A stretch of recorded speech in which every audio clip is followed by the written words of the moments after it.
Comme on l'avait vu, les éléments figurés du sang comprennent les érythrocytes, les leucocytes et les plaquettes. Ces cellules présentent certaines caractéristiques uniques que voici.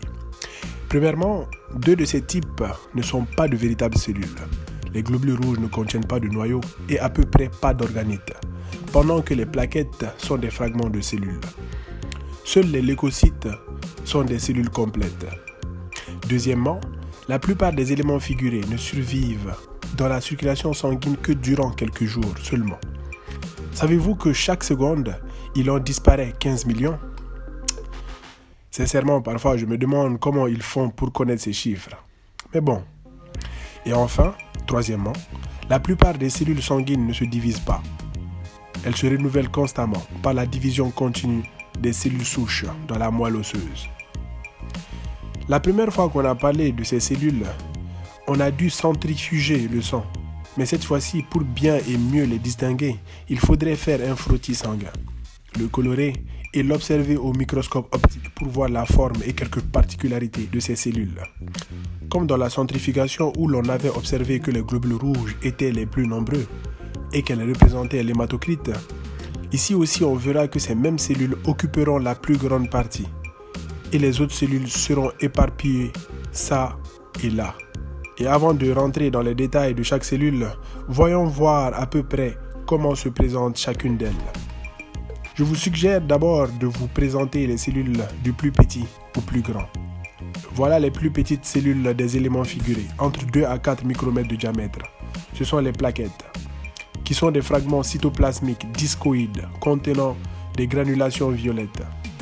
À savoir que l'apparence de ces cellules est la conséquence de la coloration de Wright. Le rôle de ces plaquettes est la réparation des petites déchirures des vaisseaux sanguins et interviennent aussi dans la coagulation. En deuxième position viennent les globules rouges de 7 à 8 micromètres de diamètre, spécialisés dans le transport de l'oxygène et du dioxyde de carbone. Comme vous le voyez, ce sont des disques biconcaves et elles n'ont pas de noyau, c'est-à-dire anucléés. En troisième position, le groupe des leucocytes, granulocytes. On les appelle aussi les polynucléaires, au nombre de 3, les polynucléaires neutrophiles, éosinophiles et les basophiles. Granulocytes parce qu'elles contiennent des granules de sécrétion et polynucléaires, pas parce qu'elles ont plusieurs noyaux, mais parce que leur noyau possède plusieurs lobes. Le noyau est bilobé pour les granulocytes basophiles et éosinophiles et plurilobé pour les granulocytes neutrophiles. Si on devait les classer, les neutrophiles seront en troisième position avec 10 à 12 micromètres de diamètre, qui sont des cellules phagocytaires, des bactéries. Les éosinophiles viennent juste après avec 10 à 14 micromètres de diamètre.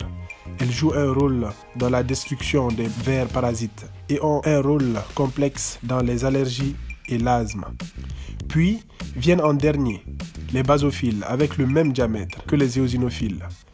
Ces dernières interviennent dans la libération de l'histamine et d'autres médiateurs chimiques associés dans la réaction inflammatoire.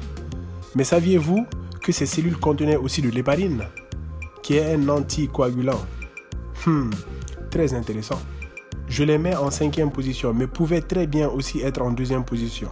Ce sont les lymphocytes. Pourquoi? Justement, parce qu'elles peuvent être plus petites que les globules rouges avec 5 micromètres de diamètre et devenir plus grandes que les granulocytes avec 17 micromètres de diamètre. Voilà, donc un lymphocyte dont le noyau est sphérique ou échancré. Leur rôle est la défense de l'organisme par l'attaque directe des cellules ou par l'entremise ou l'intermédiaire d'anticorps. En dernière position, nous avons les monocytes, qui sont les plus grosses cellules de tous les éléments figurés du sang. Leur diamètre peut varier de 14 jusqu'à 24 micromètres, soit jusqu'à 3 fois la taille des globules rouges, et même plus. Elles ont un noyau en forme de U ou de haricot. Elles font la phagocytose et peuvent se transformer en macrophagocytes dans les tissus. Après ce classement, je voudrais interpeller votre attention sur un détail qui ne vous a peut-être pas échappé. Il s'agit des agranulocytes, que sont les lymphocytes et les monocytes.